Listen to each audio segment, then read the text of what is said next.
Hola, buenas tardes para todos. Un gusto saludarles nuevamente por acá en la primera temporada de los podcasts del Impact. Estamos grabando este episodio, hoy es viernes 15 de julio del año 2022 y este es el tercer episodio de la primera temporada. El tema de hoy es extremadamente interesante y de actualidad, la primera fase del sínodo, de la sinodalidad, y para esta conversación pues nos acompaña un invitado muy especial, el doctor Rafael Luciani. Rafael, bienvenido, gracias por estar nuevamente con nosotros, tocando un tema de actualidad que tú muy bien conoces y manejas, como es la sinodalidad y sobre todo cómo vamos en esta primera fase del sínodo. En esta oportunidad va a acompañar a Rafael Luciani, la coordinadora académica del IMPAS, Jacqueline Renard. Bienvenida, Jacqueline, en esta nueva experiencia con los podcasts del IMPAS. Entonces, bueno, nada, agradecer a todos por acompañarnos, por su audiencia, por estar siempre presente con las actividades que desarrollamos en el Instituto Nacional de Pastoral de Venezuela. Bienvenidos, los micrófonos son suyos. Adelante, muchísimas gracias. Gracias, Erika. Sí, gracias, Erika. Buenas tardes, Rafael. Bienvenido a este tiempo de encuentro que nos permite dialogar sobre este tema que, como dijo Erika, es tan de actualidad y apasionante como es el Sínodo de la Sinodalidad, convocado por el Papa Francisco con el lema "Por una iglesia sinodal, comunión, participación y misión", con el propósito que todos en la iglesia pudiésemos participar en la búsqueda de métodos que propiciaran e hicieran efectiva la sinodalidad, en comunión y en fraternidad. Todos, papa, obispos, sacerdotes, consagrados de todo tipo y laicos como pueblo de Dios que somos todos. Cada vez que te has referido a este sínodo, has dicho que es el evento más importante desde el Concilio Vaticano II. ¿Qué es la sinodalidad? ¿Cuál es la relación que tiene con el Concilio Vaticano II? ¿Y por qué tú consideras que es tan importante? Sí, gracias, Jacqueline, y un abrazo a todas las personas que están siguiendo. Creo que estamos en el momento más importante después del Concilio Vaticano II porque es la primera vez que la Iglesia entera se pone en una actitud de consulta a todas las comunidades que existen en todos los países del mundo. Y esto significa todo un proceso de logística inmenso porque desde una comunidad muy pequeña que pueda estar muy remota, desde ahí se comienza todo un proceso de escucha que luego va alimentando los distintos documentos que se van elaborando, ¿no? Nunca la iglesia había hecho este tipo de consultas. Una persona me decía una vez, es la primera vez que siento que la institución, no una persona, la institución eclesiástica como tal me está preguntando qué pienso yo. Entonces creo que en ese marco estamos viviendo como un kairos, dicen algunas personas en la iglesia, y no podemos desaprovecharlo porque es un momento de búsqueda de nuevos caminos, es decir, que no hay algo ya construido, sino que tenemos que construirlo. Y como bien decías, desde el Papa, obispos, vida religiosa, presbiterado, laicado, estamos todos en este proceso de involucrarnos para poder pensar un nuevo modelo, ¿no? Y lo que decías del concilio es precisamente porque la sinodalidad viene en este momento eclesial profundizando a la luz de una profundización de la eclesiología del pueblo de Dios del Concilio Vaticano II. Creo que acá hay un elemento también muy novedoso para ponerlo en contexto. El Papa Francisco, la primera vez que fue a dar la bendición en la Plaza San Pedro, una vez elegido, él hace referencia a este caminar juntos. Y esto es todo un modelo de iglesia. ¿Por qué? Bueno, porque un obispo no puede tomar una decisión aislado del resto de los fieles, y aquí entra toda esta visión de iglesia como fieles. Todos somos Christi Fideles en latín, todos somos fieles, ¿no? Y en ese contexto es que podemos decir o caminamos juntos o tenemos el modelo preconciliar donde el obispo andaba solo tomando decisiones sin la consulta al resto de los fieles, ¿no? Entonces ese elemento novedoso es bueno destacarlo en este contexto de Kairos eclesial. Ciertamente, Rafael, este concepto de pueblo de Dios que parte, pero muy claramente del Concilio Vaticano II, que bueno, lo llamamos sinodalidad, caminar juntos. ¿Tú sientes que efectivamente es un proceso que ha sido entendido y asumido en general por la Iglesia? Y de no ser así, ¿a qué crees que se debe? Porque ciertamente Francisco le ha dado mucha importancia, bueno, desde que comenzó su magisterio. Mira, no es fácil el proceso porque estamos hablando de una transición de una forma de ser iglesia a otra forma de ser iglesia. No es la iglesia la que cambia, sino su forma de ser, su forma de proceder, su forma de mirarse y de estar en el mundo.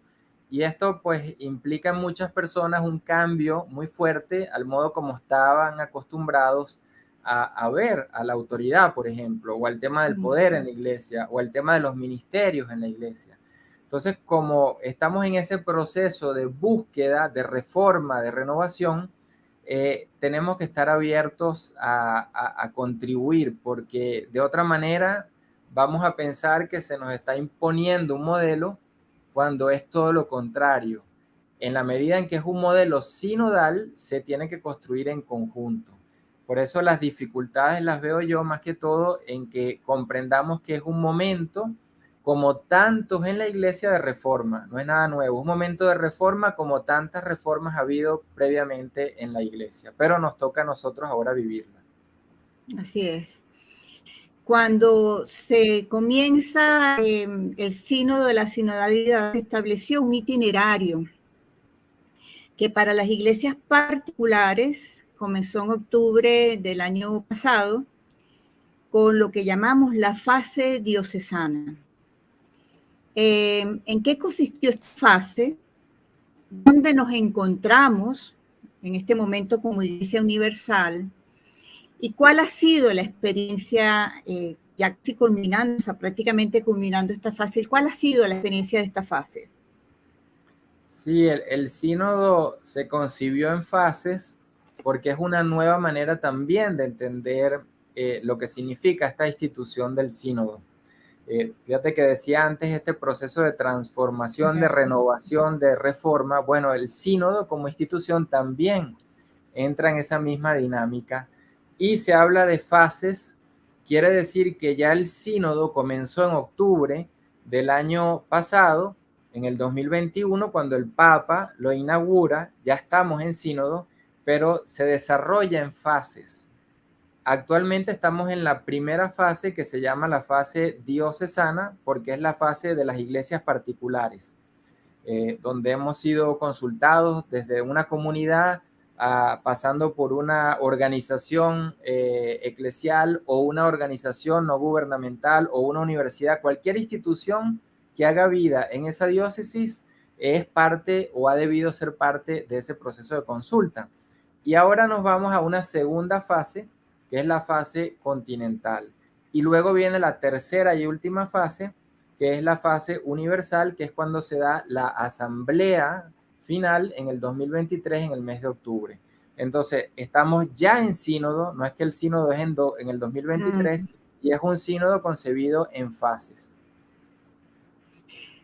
De tu experiencia y la participación que has tenido en este proceso, de lo que tú sabes, ha sido publicado, porque ciertamente hay muchas diócesis que ya han publicado pues la síntesis de tu trabajo. ¿Qué consideras que hemos aprendido a la luz de esas publicaciones? Del trabajo que se ha realizado en las diversas diócesis o iglesias. Sí, es muy interesante porque ya van saliendo. Al inicio no se sabía si se iban a publicar o no. Y luego comenzamos a ver que por iniciativa propia muchas diócesis publicaban en la página web o lo compartían a través de los medios y las redes. Y hoy en día tenemos ya muchas síntesis a las que podemos acceder, ¿no? Lo mismo está pasando con la síntesis de las conferencias episcopales, que son las síntesis nacionales. Algunas ya han comenzado también a circular y a ser publicadas, ¿no? Lo que hemos ido aprendiendo, creo yo, con más valor como iglesia, es que cualquiera de estas síntesis tiene que ser fruto de un proceso de diálogo, de discernimiento, junto al resto de una comunidad, a los miembros de una diócesis, a los miembros en general de cualquier institución que es consultada, y no puede haber alguien, en este caso, por ejemplo, un obispo, que no participe del mismo proceso de consulta. Y esto es bien importante porque no es que el obispo espera que le llegue la consulta para luego escribir una síntesis, sino que tiene que darse un proceso donde desde el inicio hasta el final cualquier grupo que haya hecho su proceso participe también en la redacción, en el discernimiento de eso que es la síntesis, ¿no? Y estamos aprendiendo que es una manera de trabajar nueva, o un modo de proceder nuevo en la iglesia. Particular en Venezuela, que se publicó el trabajo pues ya como conferencia episcopal venezolana. ¿Cómo crees tú, o sea, cómo ves tú el proceso? ¿Sientes que hemos cubierto todos los temas que eran considerados relevantes para el sínodo de la sinodalidad? Fíjate que hay temas que van saliendo en distintos contextos, ¿no? Hay temas que no salen en algunas iglesias particulares o no son, mejor dicho, preguntados. Y este es el problema que podemos ver en diferencias en distintas síntesis, ¿no? Porque depende de la pregunta que uno pueda hacer, pues entonces puede sentir lo que piensan las personas. Un tema, por ejemplo, que ha salido poco en el caso venezolano y que ha salido mucho en cantidad de otras iglesias particulares y conferencias episcopales en su síntesis, es el tema ministerial. Y el tema ministerial es importante porque el Papa Francisco ha ido, después de Pablo VI, instituyendo ministerios. Es muy distinto decir que alguien es ministro extraordinario de la comunión, eso es un servicio que hace, y otra cosa es decir un ministro, en el caso del acolitado, del lectorado, del catequista, que son ministerios ahora instituidos. Es decir, que a través de un rito, el obispo, no el párroco, el obispo instituye a la persona para un servicio eclesial, y eso significa que está al servicio de la diócesis y no de una comunidad en particular. Entonces estamos hablando de una iglesia, por ejemplo, ministerial. Eso ha salido mucho en otros contextos, y la pregunta también sobre las mujeres en la iglesia. ¿Cómo se entiende la relación entre ministerios y mujeres, entre gobierno eclesial y mujeres en la iglesia? Esta semana reciente acabamos de ver la noticia que el Papa nombró a 3 mujeres para que participen del proceso nada menos y nada más que de selección, de discernimiento y nominación de un obispo. Es decir, que estamos haciendo pasos, y yo quisiera también ver que en las iglesias particulares esos pasos también se estén dando, ¿no? Entonces, por eso creo que en cada iglesia tenemos que abrir las preguntas y no cerrar las preguntas a los que nos pueda convenir de acuerdo a las realidades propias, ¿no? Sí, bueno, eso que tú has dicho efectivamente todavía nos demuestra que el proceso puede de alguna manera, no digamos estar viciado, pero está movido pues por, digamos, quizás intereses o posiciones que no permiten pues que las preguntas que sean realmente importantes puedan haber llegado pues a la gente en general. A pesar de que ciertamente creo que esta ha sido desde el punto de vista de publicidad, ha sido sumamente publicitado, o sea, todo lo que se hizo para el sínodo de la sinodalidad, todo lo que se publicó, cómo se hizo llegar ese material y sigue estando disponible en todas las redes y continuamente está siendo actualizado, lamentablemente no es del conocimiento de mucha gente, ¿no? Dentro de Sí, nuestra no, y eso es así, y es una responsabilidad de las iglesias locales, de que eso pueda llegar a cualquier persona, tanto en el proceso que se ha hecho de consulta como en el proceso ahora de publicar eso. ¿Por qué? Porque es la iglesia como institución local que tiene que ponerse en movimiento y atraer a las personas. No es que nos quedamos aquí sentados para que las personas vengan hacia acá, ¿no?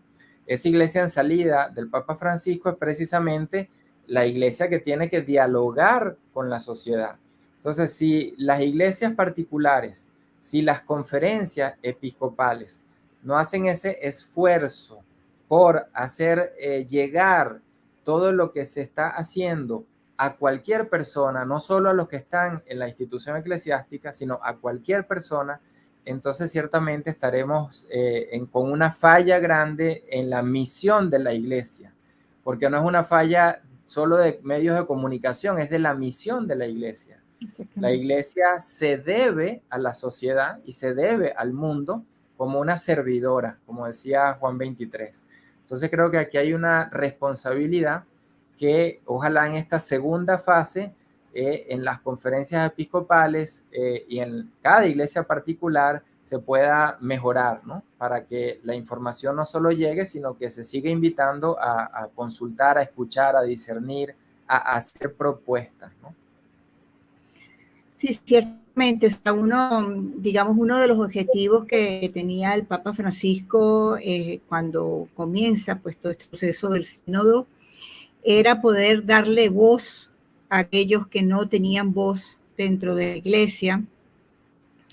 Y claro, yo me imagino que la manera en que se maneja o que se manejó pues la consulta a nivel de las diócesis incluso, o sea, no digamos como iglesia, y me refiero en este caso a Venezuela particularmente, probablemente cada diócesis lo manejó de una manera diferente, ¿no?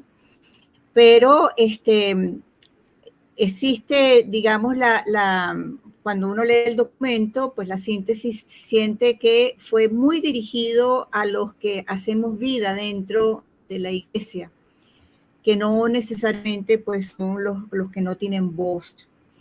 ¿Tú sientes de lo que has podido percibir en otras partes de la iglesia que ciertamente se le ha podido dar voz a aquellos que no tienen voz o a aquellos que se sienten excluidos de alguna manera en la iglesia?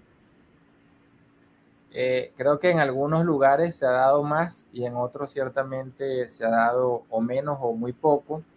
En el caso del documento preparatorio, que es el documento base de esta primera fase, si vemos al inicio, los primeros números hablan de ese diagnóstico del clericalismo, y eso es algo estructural, y eso es lo que hace que muchas veces excluimos voces, excluimos personas, y excluimos también situaciones que no queremos ver en la iglesia, ¿no? Entonces, cuando hablamos del clericalismo, estamos hablando también de en una comunidad a quién consultamos, por qué consultamos a unos y no a otros, ¿no? Uno de los retos que creo yo que vienen es cómo integrar a instituciones que no sean instituciones eclesiales, porque en los procesos que vienen de cambio necesitamos aprender de otras disciplinas, por ejemplo. Necesitamos aprender de experiencias de otras instituciones, porque si no la iglesia se seguirá quedando atrás en muchas de las prácticas que tiene y por eso será menos atractiva si no se actualiza en este diálogo con el mundo. Y no es cuestión de países pobres y ricos, porque aquí está la otra argumentación que a veces se dice, ¿no? Hay países en este momento muy ricos que los procesos han sido muy pobres. Y no es por la gente, sino por los propios obispos. Hay un país donde hace unas semanas se reveló que de una región que comprendía a más de 15 diócesis, solo 3 diócesis habían participado de manera real en el proceso sinodal. Pero también encontramos en países muy pobres, en el caso de África, donde se han organizado comunidades sin recursos, sin internet, sin cantidad de posibilidades, y están llegando una serie de insumos muy ricos que no se esperaban que llegaran de esos lugares. Entonces, no es cuestión de quién tiene más recursos, sino de la creatividad y de la capacidad de aceptar, de reconocer que este momento es un momento de Kairos. O lo aprovechamos o nos pasará delante sin haber hecho un proceso de renovación eclesial que lo necesitamos urgentemente en este momento. Definitivamente, bueno, eso que me estás diciendo nos habla pues, de esa acción del Espíritu Santo que sigue pues actuando en la iglesia, que como dice, sopla como quiere y donde quiere. Y bueno, me da realmente pues mucha alegría pues eso que nos estás contando, ¿no? Fíjense, ahora bien, me permito intervenir en este momento, Jacqueline, Rafael, porque llegó la hora del pensamiento del día, que creo que es sumamente oportuno en función de lo que ustedes en este momento están disertando. El pensamiento del día es realmente una frase del Papa Francisco que me permito citar en este momento, de tal manera de escuchar a Rafael su interpretación acerca de esto que nos dice el Papa. Inicio la cita, dice: en este sínodo hemos de llegar a ser expertos en el arte del encuentro, en tomarnos tiempo para estar con el Señor y para favorecer el encuentro entre nosotros, para dar espacio a lo que el Espíritu quiere decir a la Iglesia. Fin de la cita. Adelante, Rafael. Sí, la palabra encuentro, bueno, como sabemos, para Francisco desde el inicio siempre ha sido importante, y podemos relacionarla con caminar juntos, porque podemos estar caminando juntos, pero sin hablarnos, sin reconocernos, sin escucharnos, ¿no? Entonces, el encuentro es una manera, una metafórica de decir que no basta ir juntos en un camino, sino establecemos una relación, un encuentro que nos lleve al conocimiento mutuo, al enriquecimiento y sobre todo al aprendizaje. Porque cuando el Papa, en ese famoso discurso de los 50 años de la inauguración de la institución del sínodo, dice que la iglesia sinodal es una iglesia de la escucha, agrega una palabra para explicar lo que es la escucha, dice escucha recíproca, inmediatamente sigue diciendo donde cada uno tiene algo que aprender. Y por tanto, el encuentro supondría esa reciprocidad. No basta decir caminamos juntos, pero no nos escuchamos y excluimos.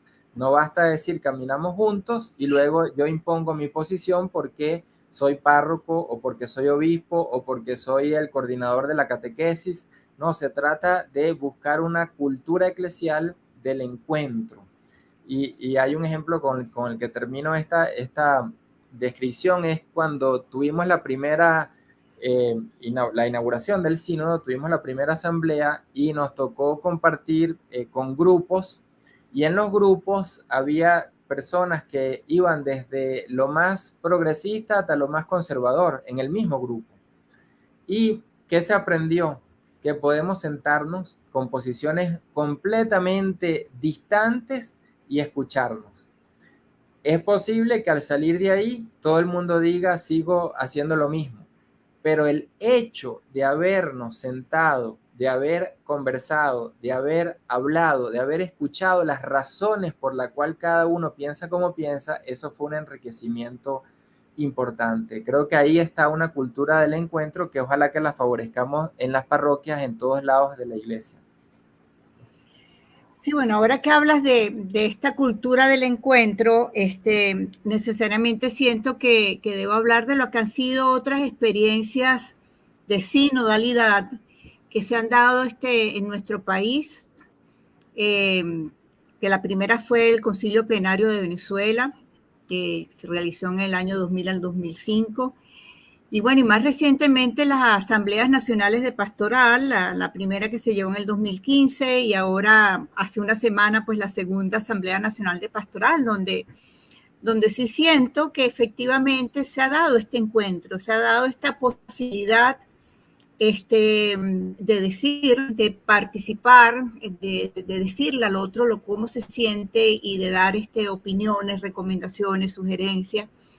Y también incluso de dar testimonios de lo que está sucediendo en nuestra iglesia, que ciertamente podemos claramente decir que son experiencias sinodales y incluso de una iglesia que está saliendo pues a las periferias, ¿no?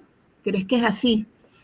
Sí, a veces los venezolanos nos creemos con esa autoestima por el piso, que no tenemos nada bueno, que no valemos. A nivel de iglesia, hemos tenido unas experiencias y unas novedades sinodales que no las hemos aprovechado desde el punto de vista de profundizarnos como manera de ser iglesia.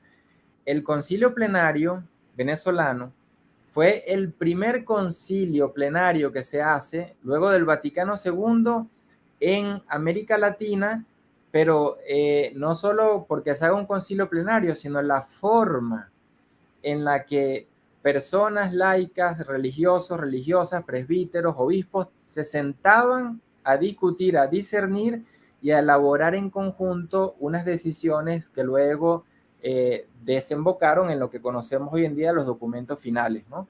Y esa manera de trabajar es una manera sinodal que antes no se hacía, y el concilio plenario marcó ese modo de proceder que en la iglesia venezolana ha sido una riqueza.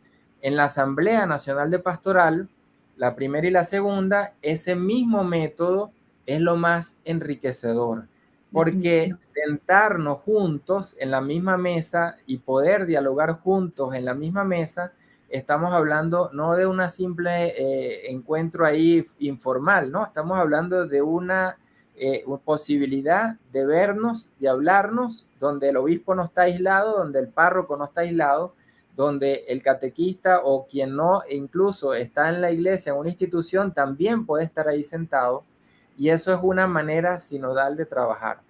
Entonces yo creo que la invitación es que profundicemos esa riqueza que tenemos, porque es una iglesia que ya tiene una emergencia de la sinodalidad, pero no podemos decir, bueno, es que no valemos nada, no tenemos nada que aportar, ¿no? Ya tenemos una emergencia de esa sinodalidad en la práctica eclesial.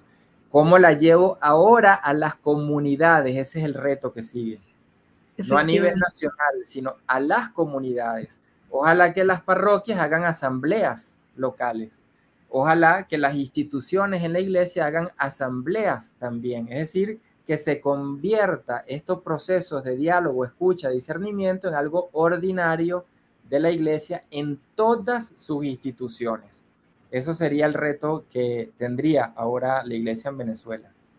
Así es. Dios quiera que realmente se pueda propagar y informar, pues que llegue a todas las iglesias en Venezuela, porque ciertamente ha sido una experiencia muy enriquecedora, ¿no? Como encuentro, ¿no? Como encuentro ha sido realmente una experiencia muy, muy enriquecedora y muy esperanzadora, además. ¿Qué otras experiencias de sinodalidad, digamos, que está fuera del sínodo? Porque podríamos decir que Concilio Plenario de Venezuela y Asamblea Nacional de Pastoral no son experiencias que caen dentro de lo que es el sínodo de la sinodalidad, ¿no? ¿Qué otras experiencias conoces tú de sinodalidad del mundo? Sí, hay experiencias, por ejemplo, en Buenos Aires, que se ha celebrado el sínodo arquidiocesano de Buenos Aires y está en ese proceso de la fase final. En Irlanda están también en un proceso de un sínodo a nivel nacional, y en Australia está este concilio plenario que acaba de culminar, y así hay en cantidad de otros países experiencias de sínodos locales, de asambleas en Lima. En Lima es interesante porque hay una convocatoria que comenzó antes de la pandemia para que se haga un plan de pastoral de toda la arquidiócesis con el aporte de todas las personas e instituciones, no solamente católicas, que hacen vida en la arquidiócesis de Lima.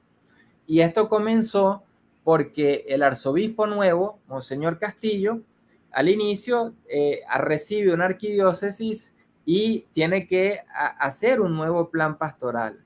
Lo pudo haber hecho él con un grupo de especialistas y llevarlo luego a la práctica a las parroquias. Y sin embargo, él decide generar un proceso de consulta para poder llegar a tener un plan pastoral construido entre todas las personas. Eso también es una emergencia de esa sinodalidad.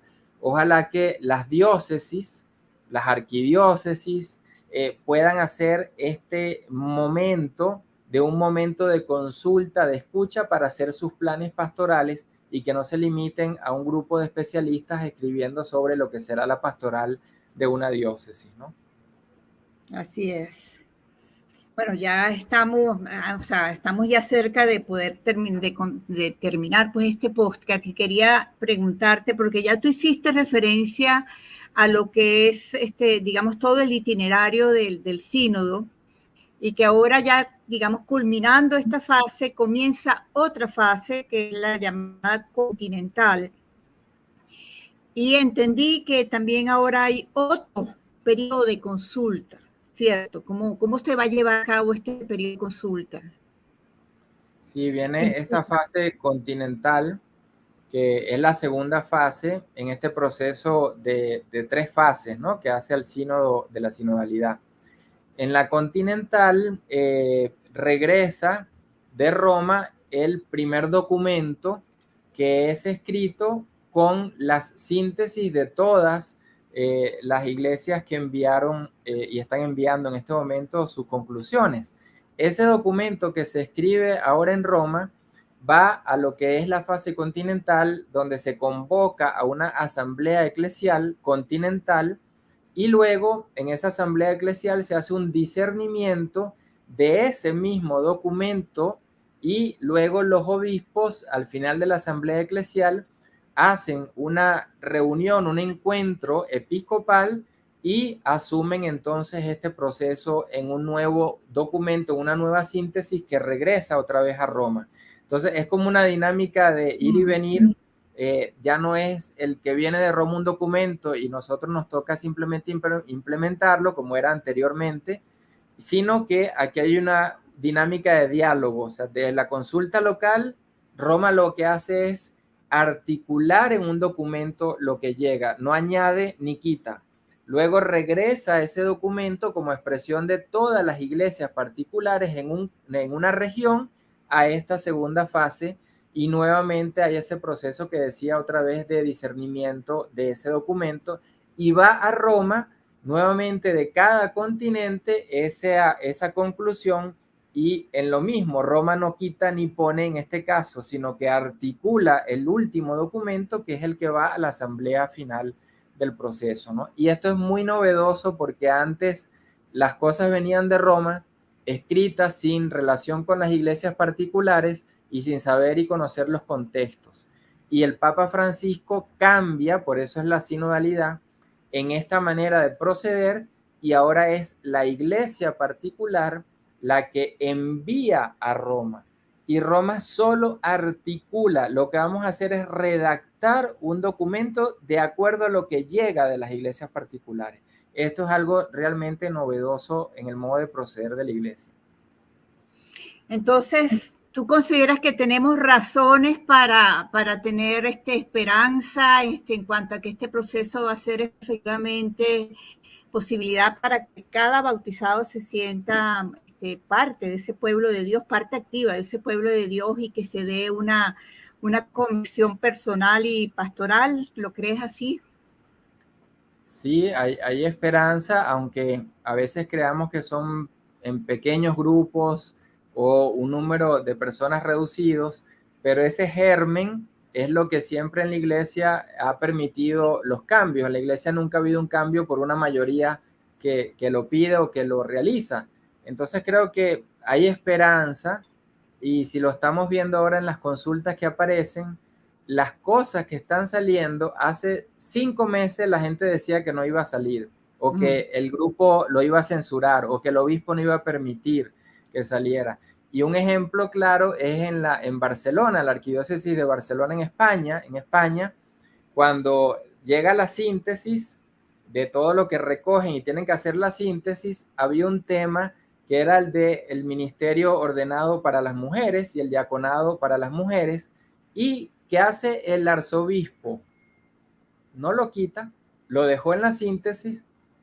No significa que el arzobispo esté de acuerdo o no esté de acuerdo. Lo que significa es que respetó la consulta y respetó lo que la gente dijo en esa consulta. Eso es un modo de proceder que es sinodal, ¿no? Ciertamente. Bueno, Rafael, se nos ha acabado el tiempo, de verdad, muy agradecidos de este tiempo que nos has regalado y efectivamente, pues todos confiemos que va a ser pues un tiempo de cambio, pues un tiempo de renovación pues de nuestra iglesia. Muchas gracias. Gracias, Erika. Y un enorme desafío para todos los que estamos involucrados en este proceso. Rafael, muchísimas gracias en nombre del equipo del INPA de Venezuela. Como siempre, presto y dispuesto a acompañarnos en estas nuevas experiencias. Gracias, Jacqueline, por haber llevado adelante la entrevista. Nos queda recordarle a nuestra audiencia que estamos escuchando el tercer episodio de la primera temporada de los podcasts del INPA. Nuestro próximo episodio, el cuarto episodio, será Dios mediante en el mes de agosto. Nos queda entonces pues invitarlos a visitar nuestras redes sociales. Estamos como INPAS de Venezuela o INPAS Venezuela, tanto en Facebook como en Twitter, Instagram, Telegram y ahora en LinkedIn también. Los invitamos además a suscribirse a nuestro canal YouTube INPAS Venezuela y por supuesto visitar la página web impadevenezuela.mozelo.site, donde le estamos constantemente dando información no solamente acerca de los podcasts, nueva experiencia que estamos teniendo desde hace un mes aproximadamente, sino que también damos información acerca de todas nuestras actividades de formación a través de la plataforma de gestión académica INPA de Venezuela y acerca de todas las actividades que realizamos a través del canal. Gracias por acompañarnos, les invitamos a estar pendientes de nuestro próximo episodio y hasta pronto.